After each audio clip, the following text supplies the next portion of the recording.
12. Isaiah.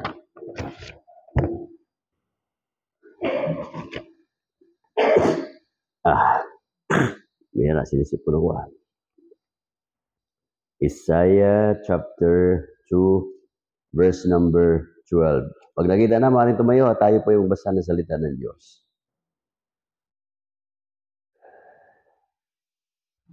Okay, basahin po natin. Isaiah chapter 2, verse number 12, we already read.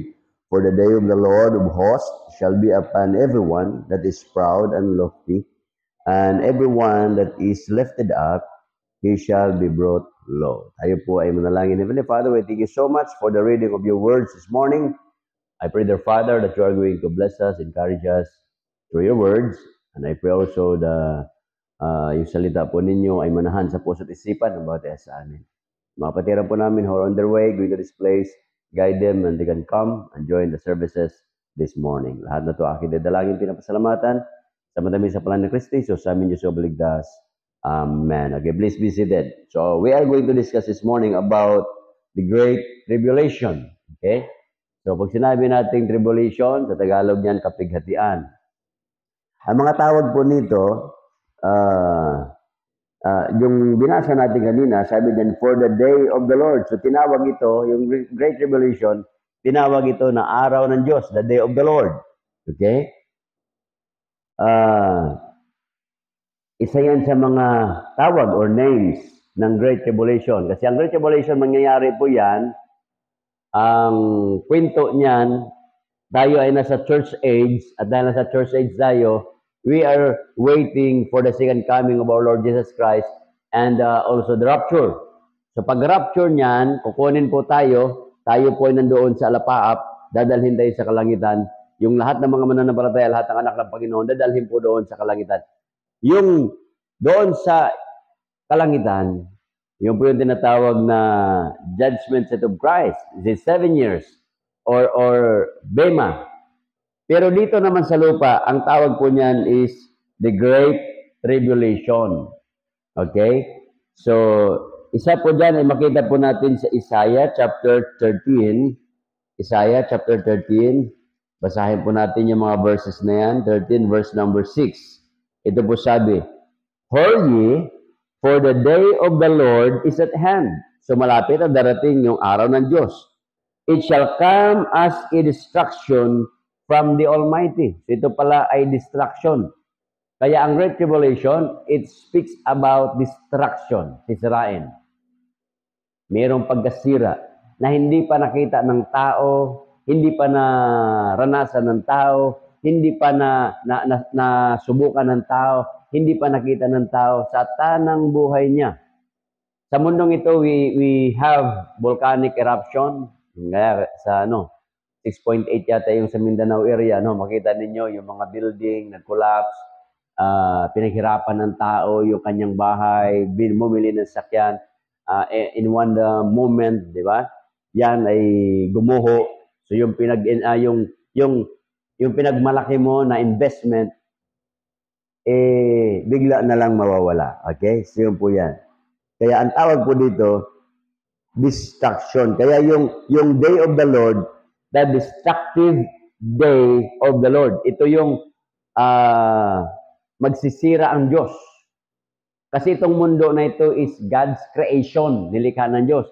Sisirain po ito ng Diyos pagdating ng araw. Kaya nakalagay dyan, Isaiah 13 verse number 6, Hurry, for the day of the Lord is at hand. It shall come as a destruction from the Almighty. Therefore, shall all the hands be faint. Yung mga tao, kamay ng mga tao will be fainted, manghihina, and every man's heart shall melt. Yung puso ng tao, matutunaw yan. Pagdating ng araw, mangangamba, magdetremble, problema, may stress, distress, kung ano pa man, mag-worry, anxiety, lahat niyan. And they shall be afraid, matatakot ang mga tao. Pangs and sorrow, ang ginamit po dito, shall take hold of them. So yung mga tao, magkaroon ng great sorrow. They shall be in pain as a woman that travaileth. Yon. Ang ibig sabihin nito, yung babae na nanganganak, yun yung isa sa mga pain na maranasan. Ano ho? They shall be amazed one of the another. So mamamangha sila. Yung bawat isa ay mamamangha. Their faces shall be as flames. Yung kanilang mukha, pagdating ng araw ay mamumula. Para bang tayo, di ba? Pag nagulat tayo, namumula tayo. Ito po yan. Pagdating po ng Panginoon, because the day of the Lord, yung tinatawag na the Great Tribulation, is very destructive. Yung mukha ng mga tao, mamumula yan. Yung iba siguro, hindi mamumula. Mamumutla, ano? Yung itim, di ba? Mangingitim. Ganun eh. Behold, ano pa? Behold, the day of the Lord cometh, cruel, both with wrath. Aba, cruel na, meron pang wrath. Galit, buot. And fierce anger. Merong yung matindi, malalim, malubhang pagkagalit. Ito po yun. Kasi bakit magagalit ang Panginoon? Bakit dumating sa punto na ang Diyos ay nagkaroon ng matinding paggagalit sa tao? Because of the sinfulness of man. So they lay the land desolate, he shall destroy the sinners thereof out of it. Patayin ng Panginoon, destroy. Yung mahat na makasalanan. Aba, magpasalamat tayo, we are sinners saved by grace. We are a living, ang tawag sa atin is, a sinner saint.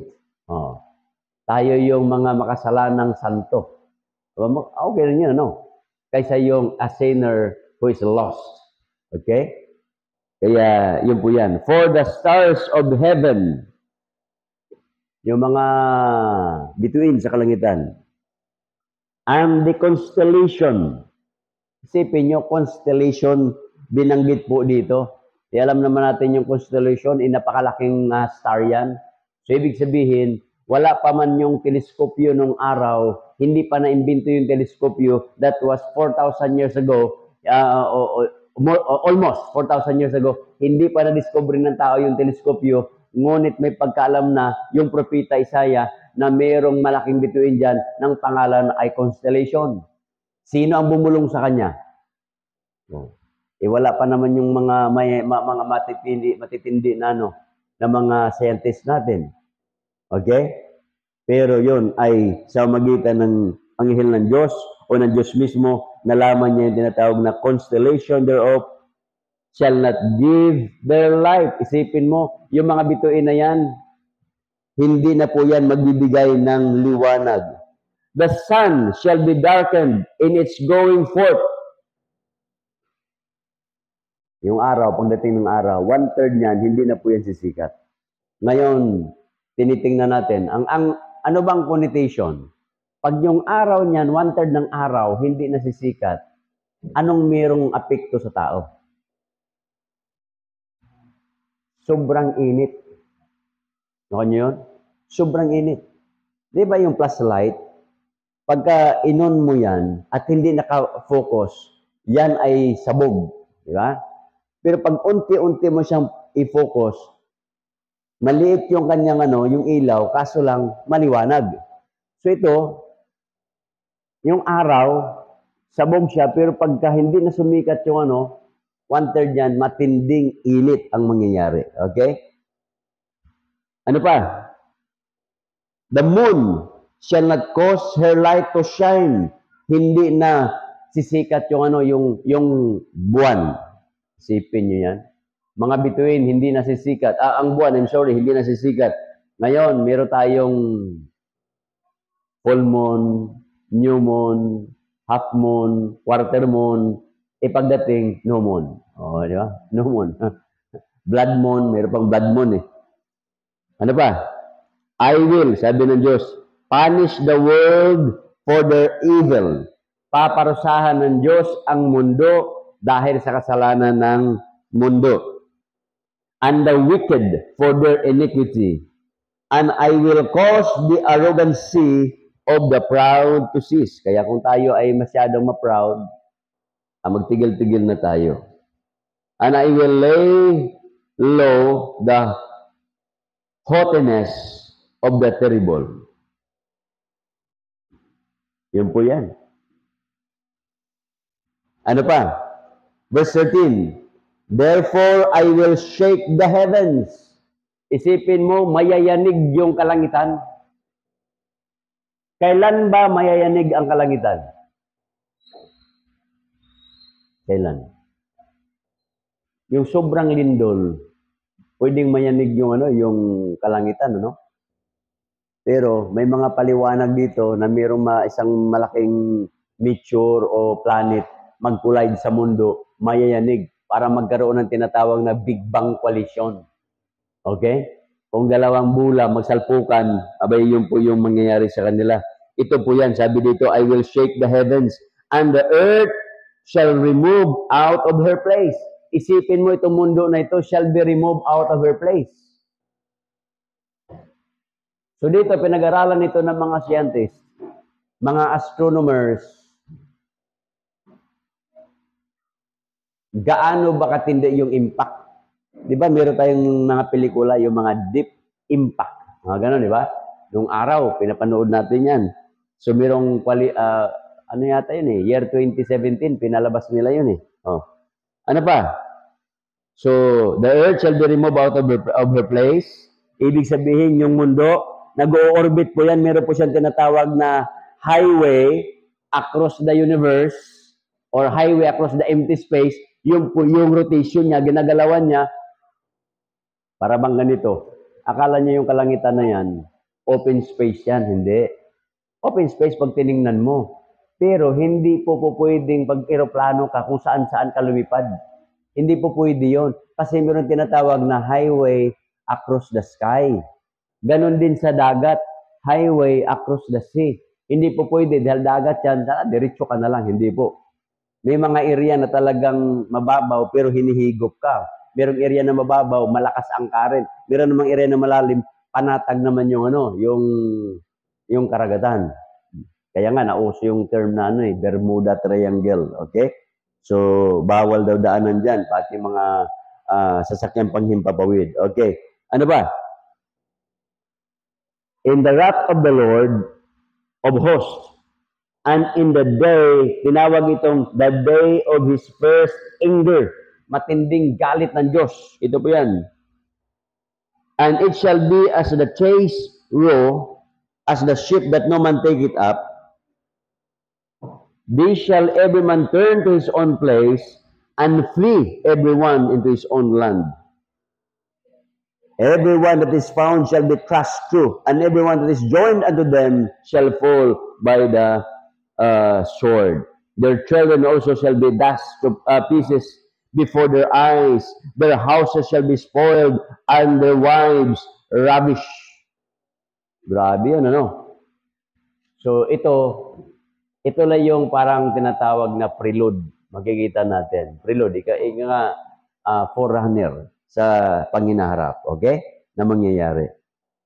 So ano pa? Ezekiel 13. Tingnan natin, Ezekiel. Ezekiel chapter 13.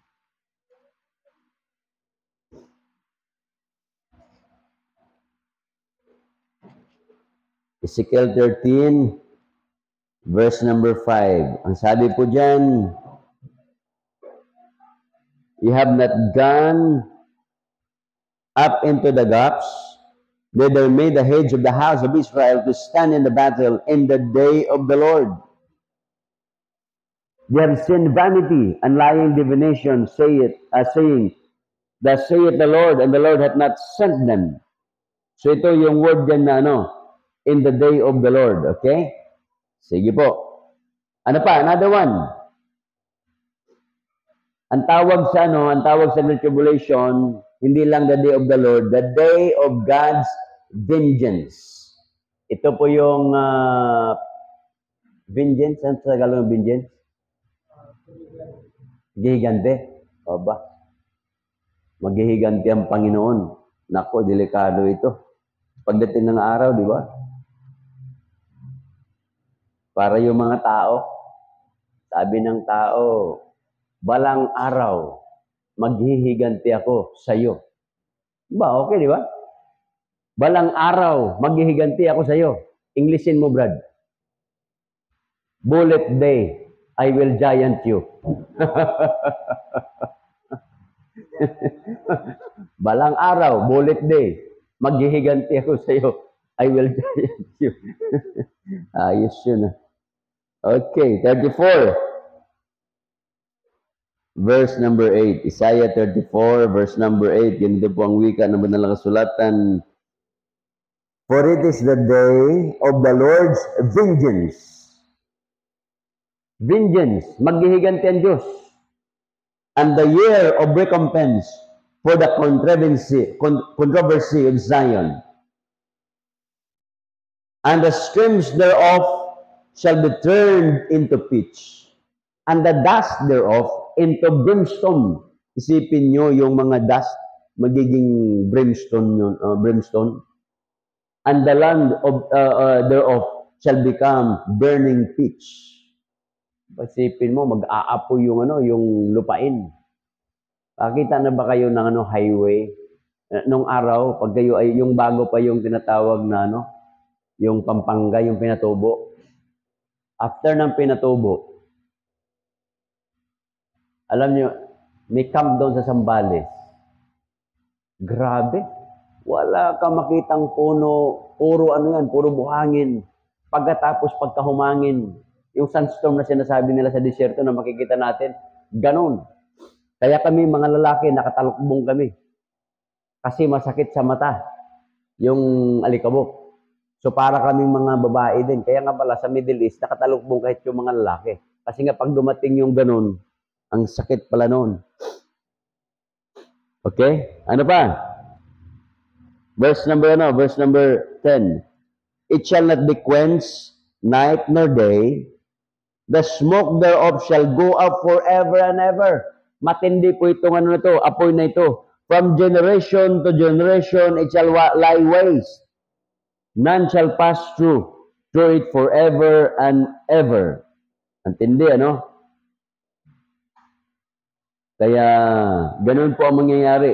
Yung tinatawag na God's vengeance.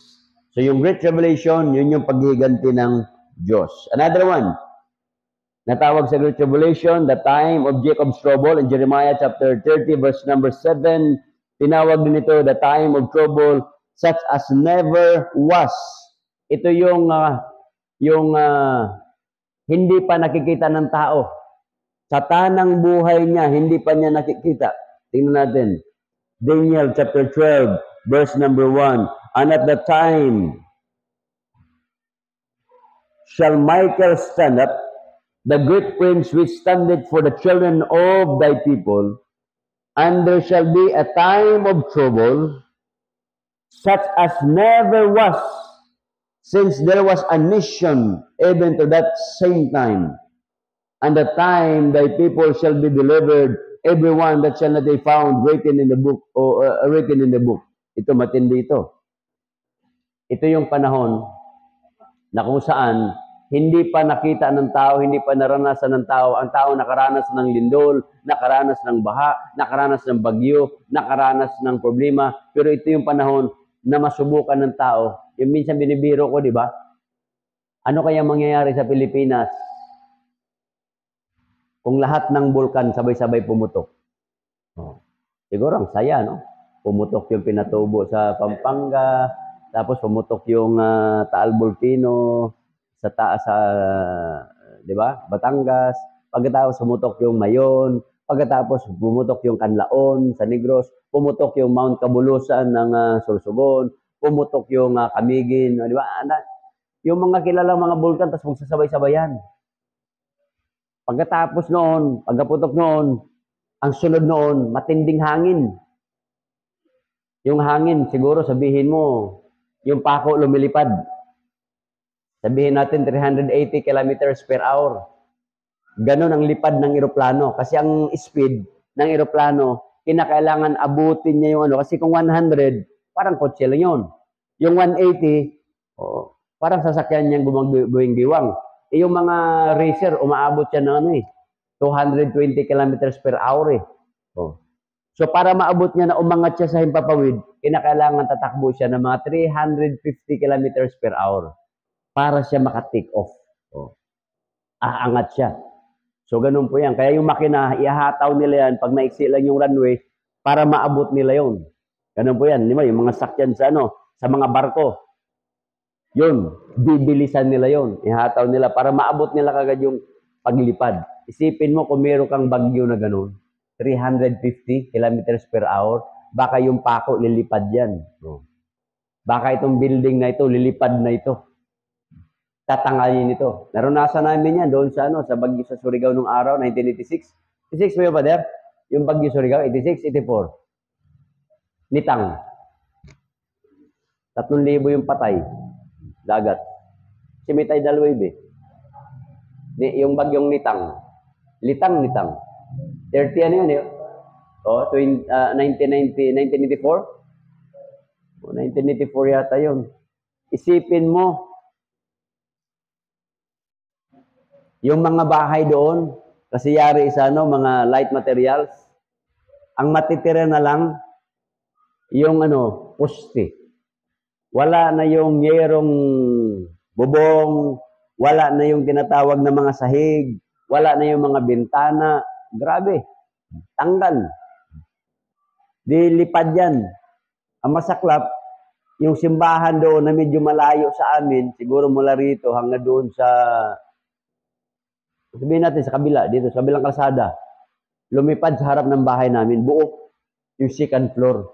Sipin mo, nalala mo yung Pader, buong second floor ng simbahan, lumipat doon sa harapan namin. Lupit Sipin mo, sa tindi ng hangin siguro, yung parang impo-impo, inikot yun, yung buo, nilipat doon, grabe. Ganon katindiho ang hangin.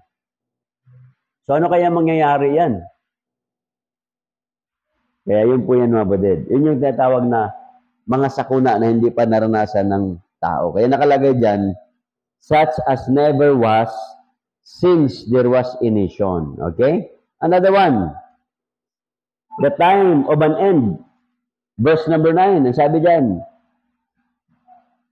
go thy way, Daniel, for the words are closed up and sealed till the time of the end. Katapusan ng panahon. Kaya ang panahon ay mayroong katapusan. Lahat po ng tao ay may katapusan. Si JC may katapusan. Pwede magtapos si JC ng 70? Pwede na sa iyo? Pwede na. Napilitan. Pwede namang 80. Magtatapos ka ng 80. Pwede namang 90. Pero kung magra-rides kayo, nagayahin niyo yung sa Marcos Highway na matutulin, pwedeng bukas din. Pwedeng bukas din. Walang nabuhay doon eh. Kita nyo naman, di ba? Ang tulin eh. Sabi ko, grabe naman yan. Lahat ng na-overtikan. Oh.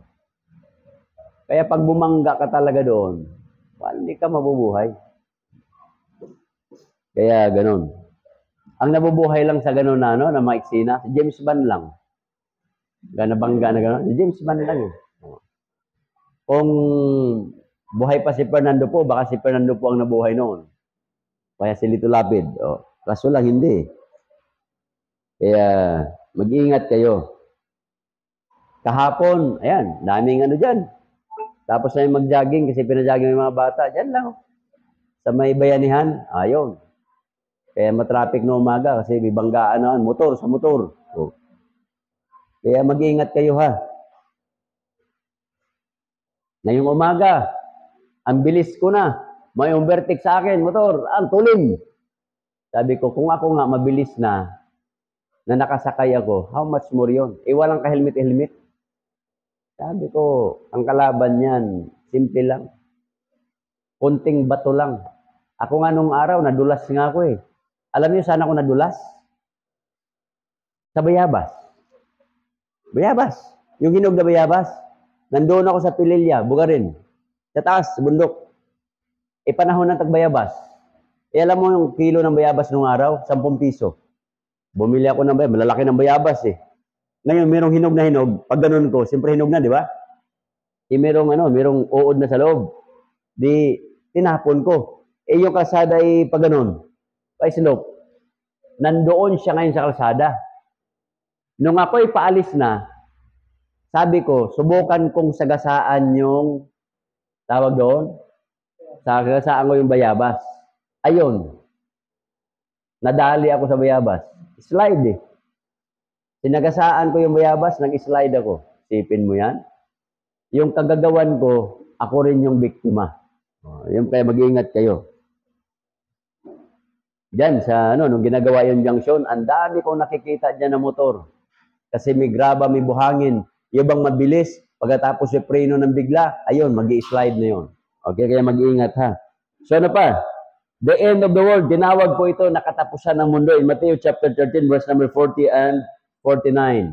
Another one.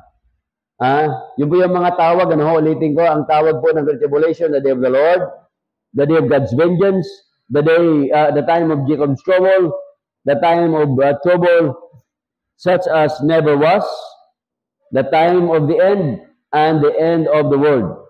Ngayon, pangalawa, pag-aralan natin, the period of Great Tribulation is characterized by, ito yun, itong 7 years tribulation na ito, 7 years so sa langit is the judgment set of Christ para sa mga mananampalataya. Yung naiwan po dito sa lupa, yun po yung tinatawag na 7 years tribulation.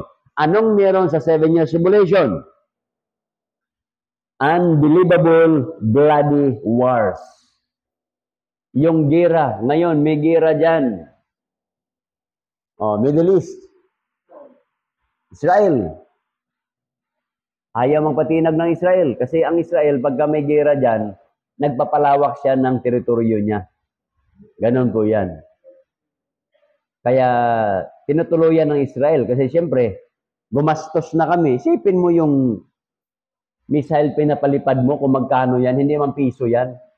Yung balang-alang ng baril, magparipil ka lang. 12 pesos yan nung araw eh. Ngayon yata, mga 25 or 22. Iputok mo lang. Bang, bang, bang. Ang sarap magpaputok. Sabi mo, bang, 20. Bang, 20.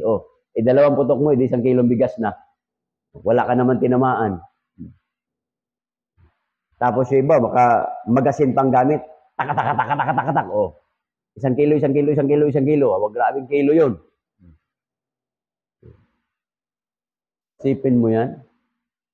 5,000 pinakawalan ng Hamas na missile. Ina-expect ko, 5,000 din yung patay. Ano namatay? 150 lang. Grabe naman yun. Kasi nga sa kanila, pagka may mga underground. Dito sa atin, pagka may gira dito, dami kagad patayan. Lalo pa mga Pilipino, osyoso, pagka mayroong may helicopter, may bomba, di ba? Kagaya nung tura-tura nung araw, kaya maraming na hospital. Kasi nga, nahulog yung bomba, boom! Yung mga Pilipino, ay, nandoon! Nandoon na yung mga vlogger, mga YouTuber, at saka yung mga ososyero. Ayan, kaya maraming mamamatay. Okay? So, unbelievable bloody wars. Revelation chapter 6. Tingnan po natin Revelation chapter 6. Dito sa Revelation. Verse 2 to 4. Revelation chapter 6, verse 2 to 4. Sabi po dyan, and I saw the white horse, and he that sat on him had a bow, and a crown was given to him. And he went forth conquering and to conquer. Yun po yung trabaho niya. Went forth conquering and to conquer. And when had opened the second seal, I heard the second beast say, come and see. And there went out another horse that was red, and the power is given to him that sat to take peace from the earth. Isipin mo, kukunin yung kapayapaan sa mundo. Paano na lang ang mundo without peace? Walang kapayapaan. If the world will never know about peace, magpapatayan sila dito. Kaya nangyari dyan, and they should kill one another, and there was given him a great sword. So, magpatayan ng tao. Kaya pagdating ng araw, magpapatayan po ang mga tao. Hindi ko lang alam kung saan kakampi ang Pilipinas eh. Sabi nila, mayroong pastor, 30 years ago, mayroon siyang libro. Wala pang problema sa West Philippine Sea. Nagsulat siya, yung libro na yon, binasa ko naman, si Rod Maton. Sabi ni Rod Maton, that was 30 years ago, sabi niya, the next war will be, the next war, I'm sorry, sabi niya, the beautiful spot, ang sabi niya, the beautiful spot, good for war, will be between the seas of China, Philippines, and the neighboring Asian countries. Totoo nga. Yung sinulat niya noon, naging realistic ngayon. Hindi pa niya alam what is South, yung tawag doon. Pero nakuha niya. At sabi niya, there will be a probability that Philippines will join China. So, probability lang yun. Okay? Although, nung panahon ni President Duterte, malapit, ngayon naman, nag-iba naman yung hangin, malapit naman tayo sa Amerika. Nag-iba-iba. Depende sa presidente. Okay? Kung manalo siguro si JC, baka sa China tayo kapapanig. Okay? Yan. Ano ba? And when he opened, verse number 5, and when he opened the third seal, I heard and say, the third bit say, come and see. And behold, a black horse that sat on him had a pair of balances in his hand. And I heard a voice in the midst of the fourth beast say, a measure of wheat for a penny, and 3 measures of barley for a penny, and see, thou art not the oil and the wine. Sipin nyo ito. Pagdating ng araw, yung tao, mahal na yung bilihin. Pero ngayon, kung sahod mo ay 1,000, kulang yun. Bakit? Nagtanghalian ka sa Vikings. Hapunan mo. Sahod mo, 1,000. Nagtanghalian ka sa Vikings, wala na. 1,000 ang sahod mo. Hindi ka kumain ng umaga, nagtipid ka. Tapos pagka alas 9, nagpa-deliver ka sa fast food. Tapos tanghalian mo, lumabas ka sa restaurant. Pagkatapos, nag-snack ka naman, nagpa-deliver ka. Pagkatapos kumain ka ng gabi sa unlimited, yun po yan. Alam mo na kay natnan mo. Di ba? Kahit na sabihin mo magtipid ka, umaga mo 150, tanghali mo 150, hapunan mo 150, that is 450. Kung ang snack mo 2 beses, tagwa 100 yan, ganun pa rin. Kung ikaw ay minimum wage earner, wala ka ng pamasahe, wala ka ng Nakuha niyo ba, mabed? Kaya nga, ngayon, napagtanto ko na mas mayaman pala yung mga tao sa probinsya kaysa rito. Noong araw, 20 years ago, pag umuwi ako doon sa probinsya, sa baryo nila ni Mrs., yung mga tao, barong-barong, alam mo barong-barong? Mga kuliglig, mga kalabaw yung nandoon. Ngayon, alam nyo, yung mga bahay doon, simentado na, magaganda na, nasa palayan, naka-aircon pa. At ang dagara ng sasakyan, nakaparada. Sabi ko, ito na yon.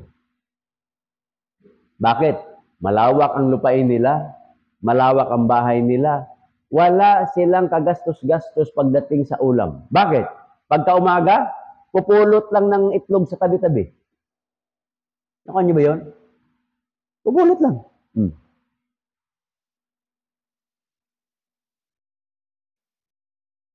Gusto mo magsabaw? Ando lang. Mamumulot ka lang. Sa tabi-tabi, mamulot ka lang ng talbos ng Kaya nga sila, mahilig silang kumain ng metal. Di ba tayo, pagka nag-anemic, binibigyan tayo ng prescription, iron. Sa kanila, metal. Kinakain na. Metalbos ng kalabasa, metalbos ng kamote, metalbos ng malunggay, metal. Oh. Kaya para kayo magka-iron, kumain kayo ng metal. Biro lang Okay. Yun na. Next. Ano pa? Ang tawag sa period na ito, yung Great Tribulation, is characterized by unbelievable body wars, Revelation 6 verse number 24, horrible persecution of believers.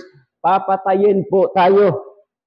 Yung mga maiwan, halimbawa rapture, mayroong maiwan po dito, papaiwan ka ba, Brad? Maganda mo paiwan, bigla kang yaman eh. Oh. Lahat ng ari-arian iyo. Pag nagpaiwan ka, Revelation chapter 6, verse number 16, 16. Revelation 16, verse number 6. Ganito po ang wika ng banal kasulatan. For they have shed the blood of saints and prophets, thus given them blood to drink, for they are worthy. Sipin mo, grabe ano? Another one, terrible worldwide famine, matinding gutom sa buong mundo. Ngayon, sabi ng Pangulo natin, ang palay magiging 20. 20 ba yun? 20 ang kilo ng bigas. Hindi po totoo yan. Wala po kasasaysayan ng mundo na pababa ang presyo. Ang presyo, lahat po yan, pataas ng pataas. 1901, ang ratio po na $1 sa $1, 1:1. $1, $1. Magkano na ngayon? 56. Darating ang araw, tataas pa yan. Kaya ganun po. Noong araw, hindi po kinikilo ang bigas. Yan ay ginagatang. Yung lolo ko, magbibinta ng kamatis siya nung araw, 50 centavos per kilo. 50 centavos. Nagtawag doon. Nagtanim kami ng kamatis. Haharbisin ng lolo ko yan, doon sa agusan. Isipin mo, yung medyo hilaw, reject. Yung sobrang hinog, reject. Pipiliin lang yung Pero pag sinakay na, sasabihin, Nong, sama na namin yung mga reject. Pambihira. Yung reject, 3/4, mas marami pa yung reject kaysa doon binili. Parang hiningi lang. Sunod doon, nagtanim naman ng talong. Ayun lang. Kaya mag-ingat kayo sa talong. Kasi yan, twice yan ini-sprayhan. Twice. Kaya pagka ang talong makita mo, parang plastic yan eh. Diba? Walang uod. Mag-ingat na kayo. Kaya kung gusto nyo ng masustansya, yung mga kulubot, yung makita nyo may butas ng konti, ibig sabihin na buhay yung uod doon, pwede mong kainin. Pero pagka kaso lang, ang binibili talaga natin, gusto natin, di ba? Lalo na pag tayo sa grocery, gusto mo yung makinis na saging. Hindi nyo ba alam kung anong ginawa sa saging na yan? Yung saging na yan ay nilulubog po yan sa chemical.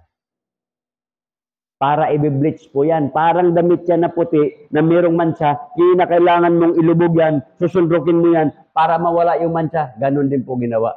Sa mangga, sa saging. Kaya ang pagtingin mo, wow, ang ganda naman. Maganda tingnan, hindi maganda sa kalusugan. Okay? Another one. So terrible worldwide famine, the stars, moon, and sun be darkened. Isaiah chapter 13, verse number 10. Dictatorial role of the Antichrist. Ito po yan. Yung Antikristo, siya po yung mamuno sa mundong ito. Dictatorship. Revelation 13. So ngayon nandito na tayo sa pangatlo, the reasons for great tribulation. Writers, baba mo na siguro. The reasons for great tribulation. Under that, to prepare a great martyr of multitude. Kaya merong great tribulation kasi papatayin. Halimbawa si Juan, maiwan. Maiwan si Juan. Tuwang-tuwa siya kasi bigla siyang yaman. Magkaroon siya ng sakyan. Kanya na ito. Di ba, Jo? Tama, Jo? Ikaw na ang may-ari dito. Kaso lang malungkot siya, wala siyang kasama. Sino ang volunteer paiwan? Si Ricardo, wag. Bible student yan. Pangiting na Bible student, naiwan, Mas worse, pastor yung naiwan. Nayari na. So, pag naiwan ka, alam mo, ayaw mong patatak ng 666 sa noo, tsaka sa kamay. anong pwedeng mangyari sa'yo? Pupugutan ka ng ulo.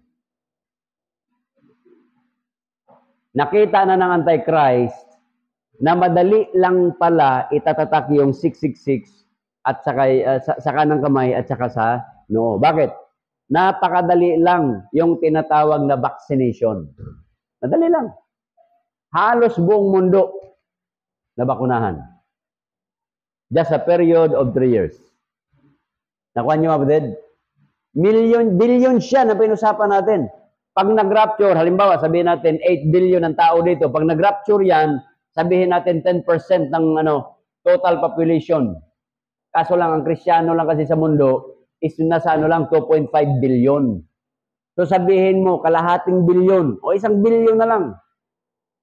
Sabihin na lang natin, out of 8 billion, 1 billion yung kinuha ng Panginoon. Mayroong natirang 7 billion. At yung mga Kristiyanong naiwan dito, I'm sorry, yung Kristiyano ba na hilaw? Nagsisimba, nag-acquire, nagsusulwining, di ba, nangangaral, nag-aaral sa Bible school, yung iba, mga pastor pa, pagkatapos naiwan sila. Isipin mo, ang masaklap dito, nagsusulwining ka, pagkatapos sinabi mo sa tao, na tumanggap siya, biglang nag-rapture, ikaw yung naiwan. Di ba? Sabi mo, nasaan na yung kausap ko? Pinatanggap mo siya, ikaw naiwan. Oh, yan. Ibig sabihin pala, yung iyong pagtanggap sa Panginoon, hindi talaga totoo. Head knowledge lang. Kaya i-check nyo yung pagtanggap nyo sa Panginoon kung dito lang at saka dito lang. Isip at saka nguso. Dapat talaga sa puso. Okay? Parang pag-ibig yan. Pag ikaw ay umibig sa isang tao sa isip lang, iuntog mo lang yun. Pag nguso lang yan, suntukin mo yan. Pero puso. Diba? Halimbawa, si Jillian, nakita niya yung crush niya. Bakit? Sumakit ba yung ulo niya? Hindi. Hindi sumakit ang ulo pag nakita niya. Hindi rin siya mag-surprise. Pero yung puso lumalagubog. Tagadag. Parang may kabayo sa loob, ah. Yan po yan. Okay? Ang ngiti si Danica. Tama, Danica, no? Kaya, biro lang. So to prepare a great multitude, great multitude for heaven. Ito po yan. Yung mga naiwan dito, sila po yon. Kasi maraming mga tao, halimbawa lang sa bahay ninyo, nag-rapture, kumakain kayo. Kumakain kayo, tapos kunikwento mo, nagbe-pray ka, yung mga kasama mo, ayaw, nag-rapture. Maniniwala ngayon yung mga kasama mo sa bahay. Totoo pa lang sinasabi ng anak ko. Nasa opisina kayo, nagkakape kayo. Halimbawa si JC, nagkakape sila doon. O kwentuhan, biglang nag-rapture. Bah, maniniwala na yung mga kasama niya. Bay, totoo pala yung sinasabi ng batang yun, ah. O, nakuha nyo ba? Sa eskwelahan, kahit masama yung ugali mo, hindi maganda ang testimony mo. Pero, kung ikaw ay nag-share sa kanila, malaman nila na ikaw pala ay tumanggap sa Panginoon, biglang na-rapture, naiwan sila, magkaroon sila ng idea. Kaso lang kaligtasan nila, he that endure it to the end shall be saved. Ang kapalit noon, pugot ulo. Pupunta ka na doon. Di ba? Sa ibang bansa, mas okay kasi gilatin di ba? Yung ihulog lang, tak, putol ka agad. Sa Pilipinas, kaiba, lalagariin Mapurol pa yung lagari. Tatanggap ka ba o hindi? Ano gagawin mo, JC? Pag pag magpatatak ka ba na 666 o hindi? Tapos makita pa yung kalawang-kalawang ng lagari, At saka marinig mo yung iba humihiyaw habang nilalagari. Ano gagawin mo kaya, JC?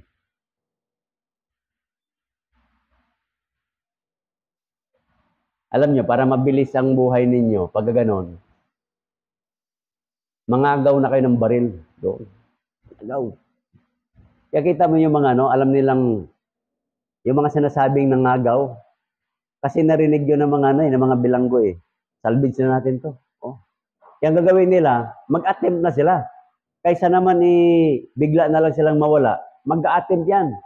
Pag narinig nila na, sa salvage pala ako So, ang gagawin noon, kahit nakapusas yan, manggugulo yan. Kasi baka kapag sinalbid siya, unang natamaan, tainga lang. Di, ang sakit noon, di ba? Mabibingi ka. Tumakbo ngayon, ang nasunod pa tamaan mo, paano naman? Alam niyo, yung sa YouTube, nakita ko yung may tinorture sila doon, di ba? Tumatakbo siya, unang tinamaan, yung paa niya, luhod siya. Oh. Paglapit nung yung papatay sa kanya, hindi naman baril lang ginamit. Initak siya. Sinabi niya ito, talsik yung mo. Ang saklap naman na kamatayan noon, inuti-uti ka. So, wag naman ganun. Okay? See another one. Bago tayo magtapos.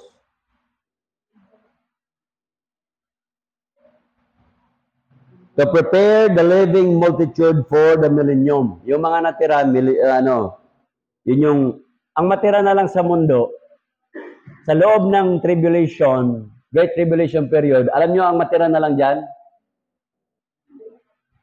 Mga 1/3. 1/3. So, ibig sabihin, kung 8 billion, ang matira na lang dyan, kulang-kulang 2 billion. Kulang-kulang kasi nabawasan pa ng 1 million na ni-rapture eh. Ganun na lang. Parang ang matirang tao na lang, kasing dami na lang ng China. Ganun po yan. Okay? The events in the Great Tribulation. Ano po itong events nito? The appearance of Antichrist. Mapakita yung Antichrist. The length of his rule, 7 years. The extent of his rule all over the world, yung Antichristo. Revelation 7 verse 7, 17. The source of his power, yung kapangyarihan niya, ay galing kay Satanas. 2 Thessalonians 2:9. The characteristic of his role, by miracle and deception. Sipin mo yung mga revolto, pwede na niyang pasalitain. Kaya ngayon nga, meron na tinatawag na mga holographic, mga hologram, kasi yun ang gagamitin. By terror and persecution, another one by force. Ano pang meron sa Great Tribulation? Marami po ito, dalawa lang kinuha ko. The ministry of 144,000. Okay? So, merong matira dito na tagla 12,000 each sa tribe ng Israel. 12,000 kay Judah, 12,000 kay Dan, 12,000 kay ganito, Isakar, 12,000 kay so on and so forth. Okay? So dito last, how many people will die during the Great Tribulation? How many Jews? Perhaps as many as 2/3 will be killed by Antichrist. Sipin mo, 2/3. Twice the number, those were murdered by Hitler. Zechariah chapter 13 verse number 8. Sa mga Hudiyo, ang matira na lang 1/3. Kung sila ngayon ay 9 million, yung mga Hudiyo, ang matira na lang dyan, 3 million. Mga Hudiyo. Tayo namang mga hintil, ilan na matira sa atin? 1/4 of humanity will die during the fourth seal. Revelation chapter 6, tingnan nyo. Verse number 6 and 7.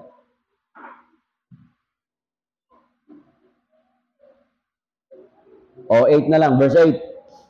And I look and behold, Revelation chapter 6, verse number 8. Tingnan nyo mga kapatid. And I look and behold a pale horse, and his name that sat on him was Death. Ang nakatayo doon, Death. And hell followed him.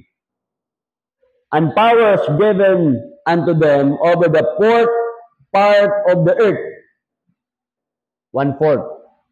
To kill with sword, with hunger, and with death, and with the beast of the earth.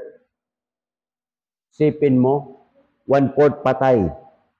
Pagkatapos dyan, sa Revelations 9 verse 15, mayroon pang pangalawang yung trumpet naman. Tingnan nyo 9 verse 15. Anong sabi dyan? And the 4 angels were lost, which were prepared for an hour and a day, and a month and a year, for to slay the third part of the men.